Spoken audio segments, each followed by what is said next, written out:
Camilla had gone through a lot to reach the crown. Becoming queen consort was the highest dream she had ever carried, and after years of battles and whispers, she finally stood beside King Charles. But no one imagined that everything she built could come crashing down with just one sentence from his sister. In an unexpected twist, Princess Anne throws Camilla out of the royal family after being assaulted by Laura Lopez, Camilla's daughter. But why would Queen Camilla's own daughter do something that could destroy her mother's image? And what truly happened between her and Princess Anne leading to this moment? The royal event turned sour. 2 days before the reception, on a Tuesday afternoon, Camilla's daughter arrived at the palace for lunch. She had been invited by her mother for what was described as a casual family visit. The appointment had been noted in the official schedule. Security cleared her at the gate as she was brought to the blue drawing room where Camilla was waiting with tea already prepared. They sat together and spoke for nearly 20 minutes. Staff members who passed by the door later reported that the conversation seemed normal, even pleasant. There was laughter at one point. At 1:40, King Charles sent word that he needed Camilla for a brief meeting with his private secretary.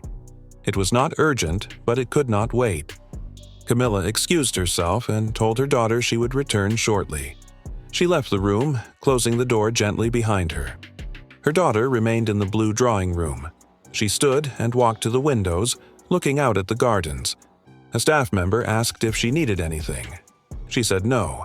The room was quiet. Princess Anne had been attending an engagement at a hospital in South London that morning. Her schedule showed her return to the palace at approximately 2 o'clock. She arrived through the private entrance at 1:58, removed her coat, and handed it to an attendant. She walked through the corridor toward her own office on the second floor. As she passed the blue drawing room, she noticed the door was slightly open. She glanced inside and saw Camilla's daughter standing near the center of the room. Anne paused and stepped inside. She smiled and greeted her politely as she always did with family guests.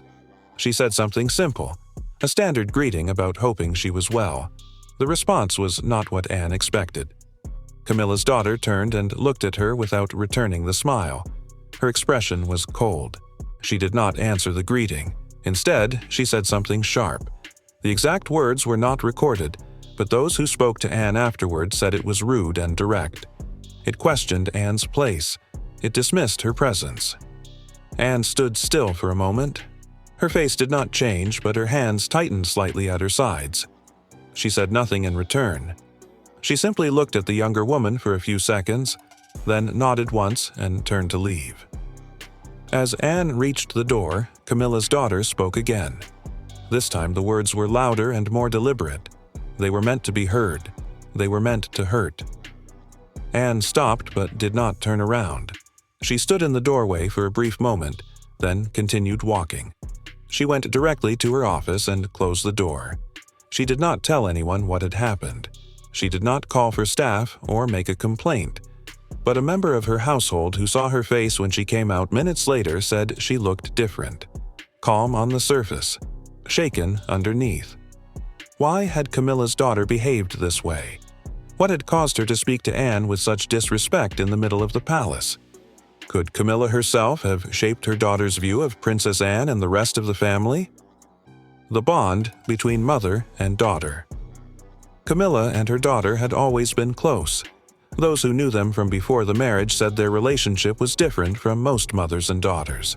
It was built on something deeper than typical family affection. It was built on survival. During the years when Camilla faced public criticism, when newspapers printed harsh headlines and strangers shouted at her in the street, her daughter was the one she called. Phone records from that period, though never made public, showed calls between them sometimes lasting over an hour. Staff members from Camilla's household during those years reported seeing her daughter visit frequently, often staying late into the evening. One former staff member recalled a particular incident from several years before the coronation. Camilla had returned from a public appearance visibly shaken. Protesters had gathered outside the venue. Their signs had been cruel. Their words had been worse. She went directly to her private sitting room and closed the door. Within 20 minutes, her daughter arrived. She stayed for 3 hours. When she left, Camilla appeared calmer. This pattern repeated many times over the years. Whenever the pressure became too much, whenever the criticism felt too personal, Camilla turned to her daughter. Not to Charles, not to advisors, to her daughter. Laura Lopes, for her part, had watched her mother endure years of judgment. She had seen the toll it took. She had listened to her mother cry on the phone. She had read the articles that called her mother names no one should have to read. She had watched strangers claim to know her mother's character based on nothing but rumors and old photographs. And through it all, she had told her mother the same thing. Keep going. You deserve this. You fought for this marriage. You waited. You earned your place. After the wedding in 2005, and especially after the coronation in 2025, Laura Lopes' message changed slightly. Now she reminded her mother that she had finally achieved what she always wanted. She was married to the king.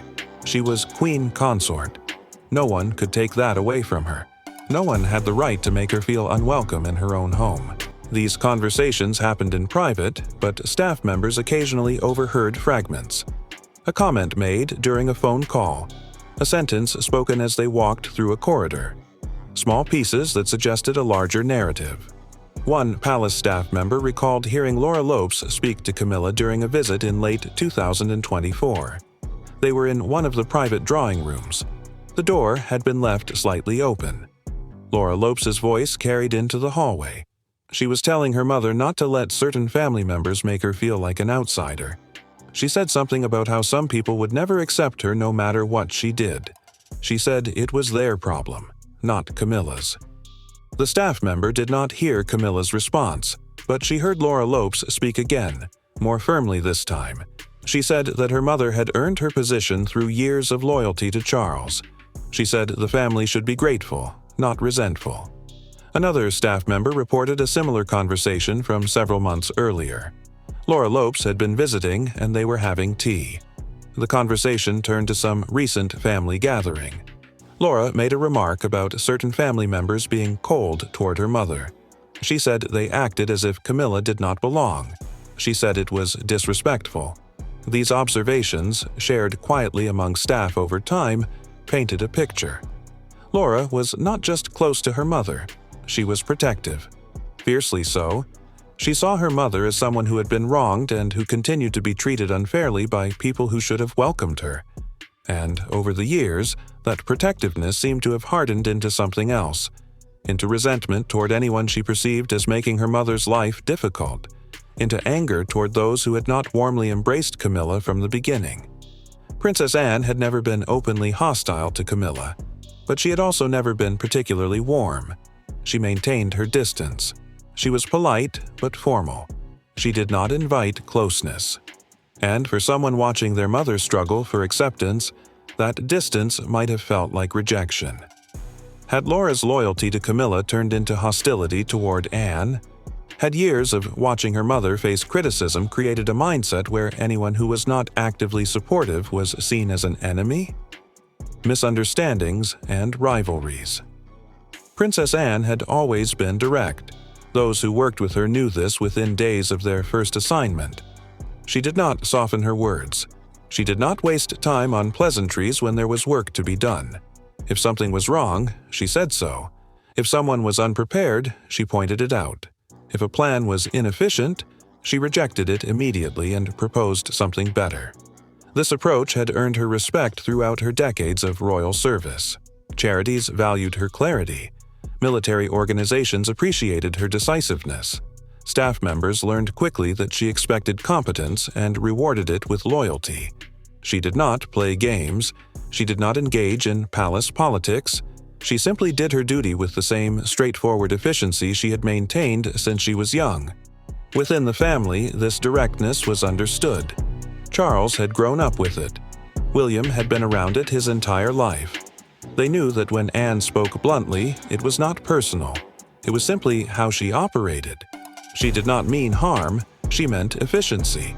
But to someone outside that understanding, someone who had not grown up within the royal family's particular way of communicating, Anne's manner could seem cold, even cruel. Camilla's daughter had encountered Anne at family gatherings over the years. Not often, but enough times to form an impression. At one Christmas gathering in 2022, Anne had made a comment about lateness when Camilla and her daughter arrived 15 minutes after the scheduled time. The comment was brief and factual, simply a statement that punctuality mattered for coordinating household staff.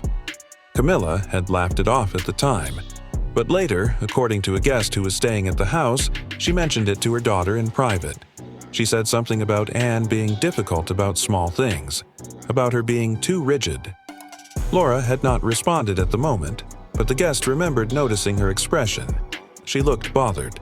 At another event in early 2023, Anne had questioned a decision about seating arrangements. Camilla had requested certain changes to accommodate her friends. Anne had pointed out that the changes disrupted protocol that had been followed for decades. She explained why the original arrangement worked better. Her tone was matter-of-fact.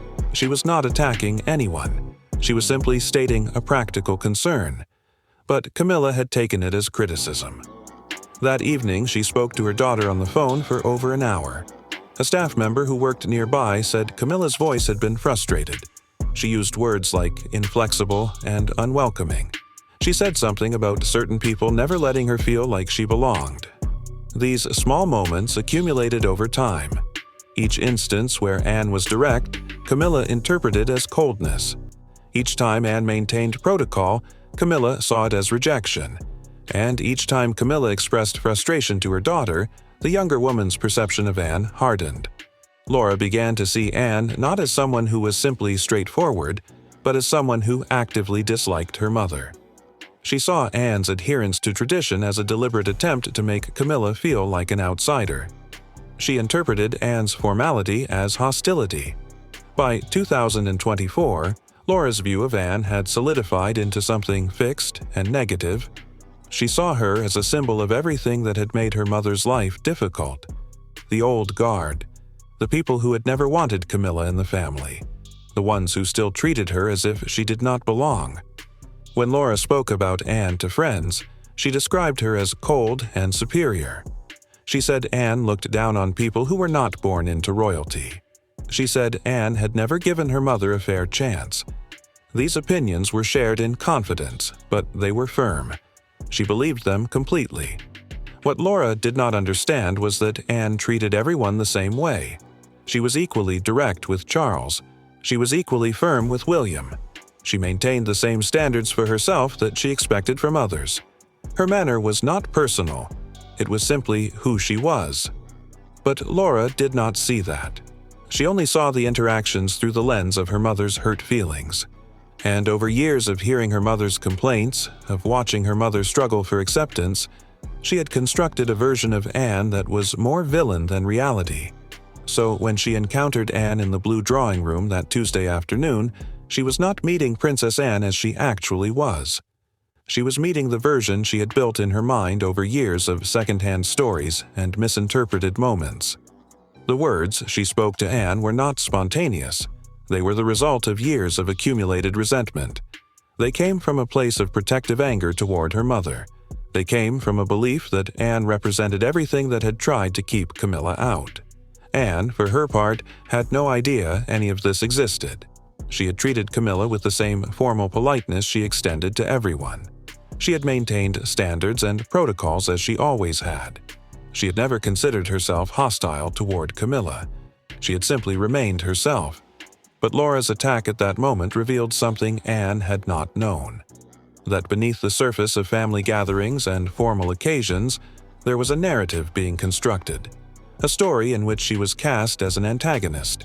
A belief system built on misunderstandings and fed by private complaints.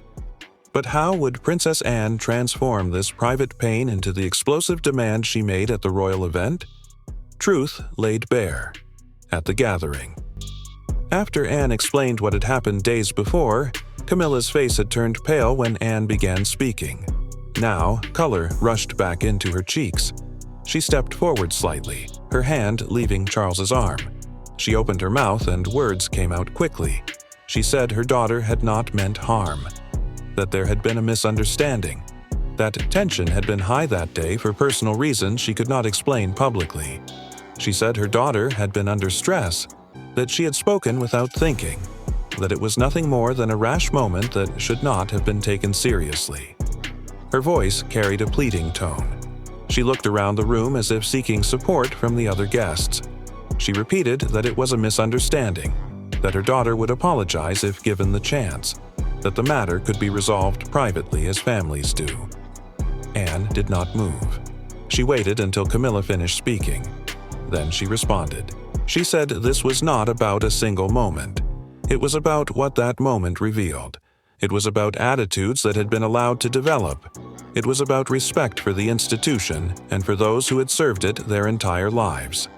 She said Camilla had been welcomed into the family, that she had been given a position and title, that she had been supported through the transition, but there had been signs over time of a lack of understanding about what royal service meant, about what the family represented. Anne said the incident with her daughter was simply the clearest example of something that had been growing for months. A sense that old protocols did not matter. Those traditions were obstacles rather than foundations. People who maintained standards were being difficult rather than doing their duty. She paused for a moment. The room was so quiet that someone coughing in the far corner could be heard clearly. Then Anne stated her position. She said Camilla must step down from her role as queen consort, that she must leave royal life, that this was not punishment but necessity. The family could not function when its core principles were not respected. Gasps erupted from multiple points in the room. Someone near the back said something that sounded like a protest but was cut off. A woman near the windows made a small sound of shock. Camilla's expression changed from pleading to something harder. She looked at Charles. Her mouth opened but nothing came out at first. Then she said this was not fair, that she had done nothing wrong, that she was being blamed for her daughter's actions. Anne replied that a parent shapes their child's views. Those years of private conversations influence how someone sees the world. Laura Lopes's words had not come from nowhere. The statement hung in the air. Several guests looked at each other. Some looked uncomfortable. Some looked fascinated. All of them looked shocked. Charles had not moved since Anne began speaking. He stood exactly where he had been, his face unreadable. His hands were at his sides. He looked at Anne, then at Camilla, then on the floor. William had moved closer but stopped several feet away. Catherine's hand was still on his arm. They both watched Charles, waiting to see what he would do. The entire ballroom was focused on the king now. Anne had made her demand. Camilla had offered her defense. The guests had witnessed everything. The cameras had recorded it. There was no way to undo what had just happened. Charles had to respond. He had to choose between his sister's honor and his wife's position, between family loyalty and institutional integrity, between the woman he had married and the sister who had stood beside him their entire lives. He opened his mouth. Everyone leaned forward slightly, straining to hear what he would say. But how would King Charles respond when torn between his sister's honor and his wife's position? A king in conflict. For years, King Charles had trained himself to remain calm in public storms. Tonight, that training seemed to be the only thing keeping him upright. Anne's words still hung in the air like smoke. Camilla's defense had been spoken quickly, perhaps too quickly. Guests shifted uneasily, their attention split between the sister who demanded justice and the wife who asked for mercy. Charles looked first at Anne. Her eyes did not waver. She was not angry in the usual sense. She was firm, steady, and deeply certain of her position. She had spoken as the Princess Royal, but more than that, she had spoken as his sister, the one who had stood beside him since childhood, the one whose loyalty had never once been in question. Then he turned his gaze toward Camilla. Her face, once pale, now carried a flush of urgency. She looked at him as though he were the only person in the room who mattered. She had been his partner in late-night talks, his companion through years of difficulty, the woman who had walked with him into the crown after decades of waiting. He knew the cost she had paid to stand where she stood. But the weight of Anne's charge was crushing. It was not only about one moment in a drawing room. It was about what that moment represented.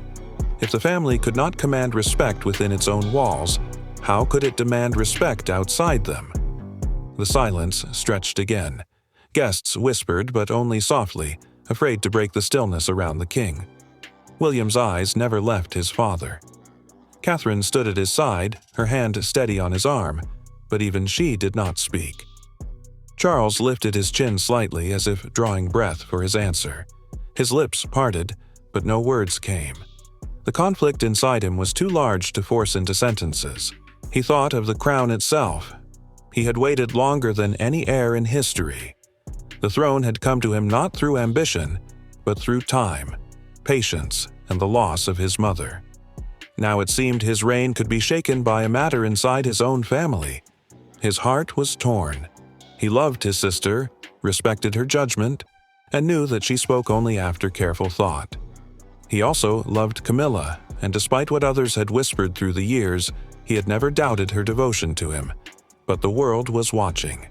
Even if the room was filled only with invited guests, cameras had already caught the moment. Reporters were waiting outside. The words could not be erased. Camilla took a step closer to him, her hand reaching ever so slightly, but she stopped when she saw the tension in his eyes. Anne remained still, refusing to break her stance. The king's silence was beginning to weigh on everyone present. A murmur rippled through the crowd, quickly stifled. Even the musicians had put down their instruments, as if the evening itself had ended. Charles closed his eyes briefly, then opened them again with the expression of a man facing the most painful choice of his life. Would he stand by his sister's demand, upholding the traditions and the honor of the crown? Or would he shield his wife, protecting the bond he had fought so hard to keep? Judgment beyond the palace. Outside the palace gates, crowds began to gather. Some carried signs with Anne's name, calling her the true defender of royal dignity. Others held pictures of Camilla, pleading for understanding and mercy. The air outside the palace was thick with chants, divided voices echoing against the stone walls. Inside, the family carried on with quiet movements.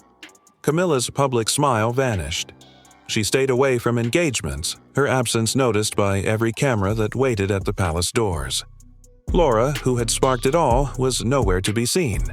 Whispers said Charles himself had arranged for her to stay elsewhere, hidden from the storm until the noise began to fade. But nothing seemed to fade. Every day brought new debates, new columns, new panels of experts arguing over what the monarchy stood for. Was it compassion? Was it tradition? Could it survive when its members fought so openly within its walls?